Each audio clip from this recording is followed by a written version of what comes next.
Let's first look at a scenario with a primary and secondary.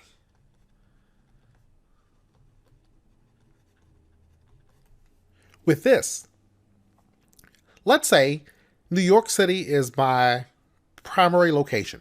That's my headquarters location. And in New York, I have 7,000 computers. We'll say PCs. Seattle is a branch office. In Seattle, I have 1,000 PCs.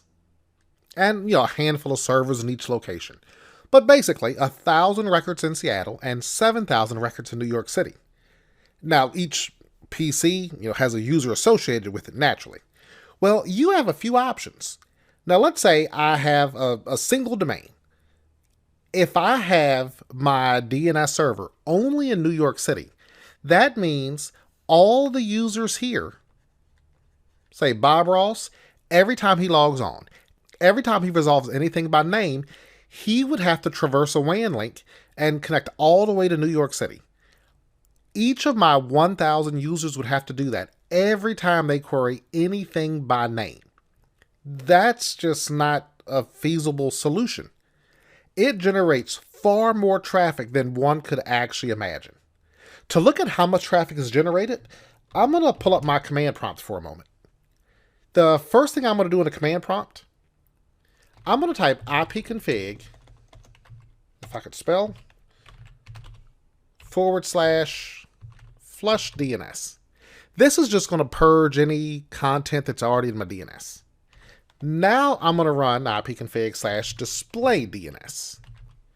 I know we saw these commands earlier, but this will just show me everything in cache. Most of this is related to Microsoft 365, but I have like 4 things showing up in cache. That's it. Well, I'm going to switch to my browser for a moment. Went to my other screen here. In my browser, I'm going to open 2 websites. CNN.com. Now I choose news websites because they have a lot of content. And I'll choose Fox News. Pick your poison, if you will. What is fascinating is how much traffic these sites actually generate. If I run my ipconfig /display DNS again, we had 4 things a moment ago. I've only been to those 2 websites. So if I run that command again, ipconfig /display DNS, let's see how much content we have now.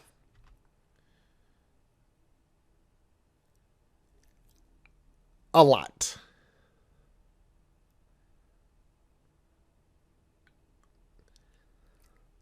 A lot. And it's still scrolling by. And that is only generated from those 2 websites. Now, if you look at these, we have no idea what most of this stuff is. A lot of it is like analytics. These websites are full of ads and other types of things. So you'll just see a lot of stuff shows up there. That's a lot of traffic. So in addition to those types of queries crossing my WAN link, and all the records crossing the WAN link, if I have 7,000 PCs in New York City, every time a computer registers its name and IP address, it creates a record. I don't want that information to be constantly accessed by 1,000 users across the WAN. A solution. Maybe it makes more sense to have a DNS server in Seattle. In New York City, this would be my primary. I'm just going to write PRI. In Seattle, this would be my secondary. The secondary is a read-only copy of all of these records. So here, anytime a record changes in New York City, that change is transferred to my DNS server in Seattle. If you work in the Seattle office, this 192.168.1.25, that is your preferred DNS server address.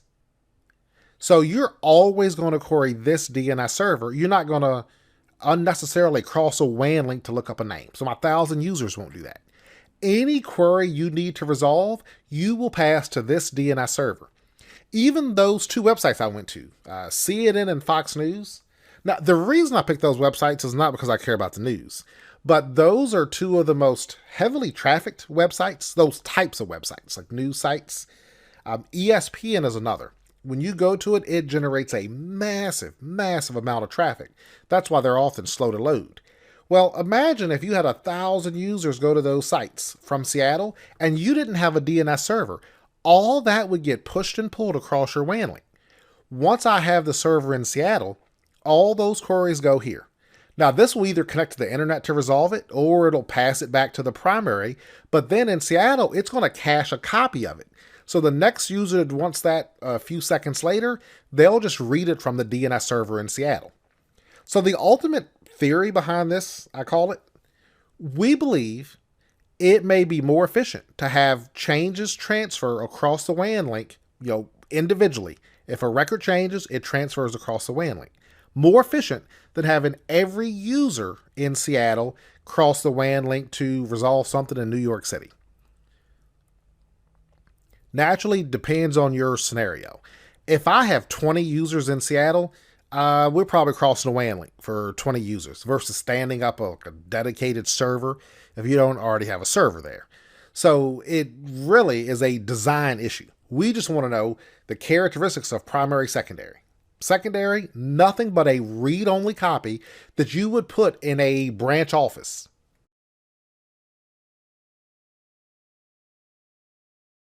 Now let's use the same scenario and we'll talk about a stub zone. In New York City, I have my primary. Now let's say in New York City, this time we have 15,000 computers. So that's at least 15,000 records showing up in my DNS server. And Seattle, we have 1,000 users again. 1,000 users, 1,000 PCs. Instead of having a secondary zone here, which a secondary zone, since it's a read-only copy, it would transfer all 15,000 records, and it would then keep those 15,000 records up to date. So if somebody connected their smartphone or somebody's laptop gets a new IP address, it's going to transfer that record to Seattle and then keep all 15,000 up to date. That can generate a massive amount of traffic itself. So a stub zone would be a happy medium. The way a stub zone works, I will not have a copy of the entire zone.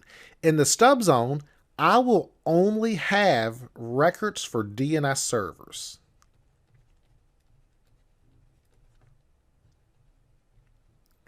Now let's pretend in New York City, if we have 15,000 computers, this location's big enough that we're going to have more than one DNS server in New York City.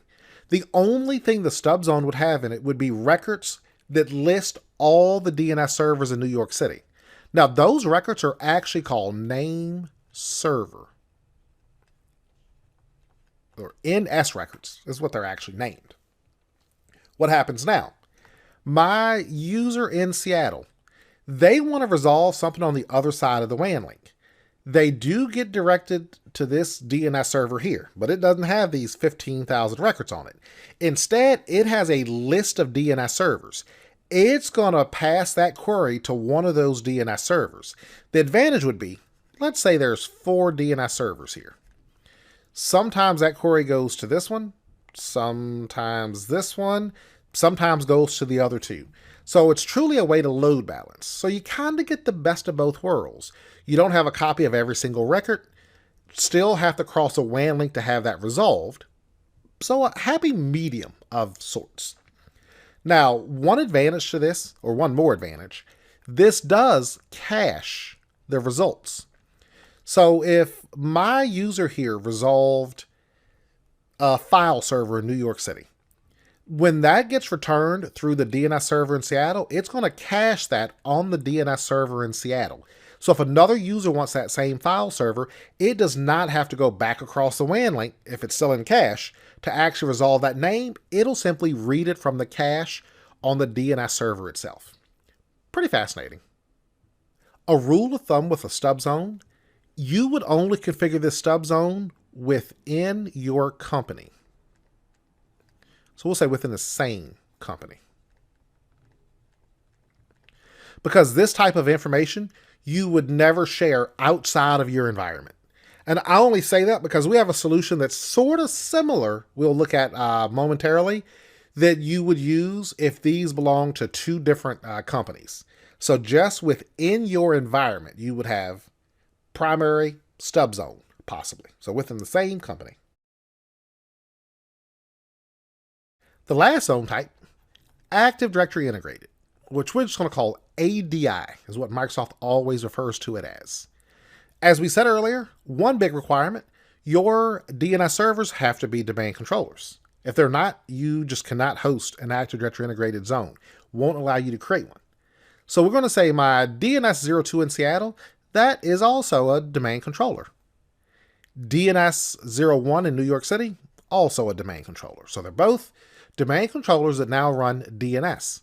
Well, now your DNS database, the entire configuration, it actually replicates just like user accounts, computers, groups, all the other Active Directory objects. So if a record gets created here, we'll say new record.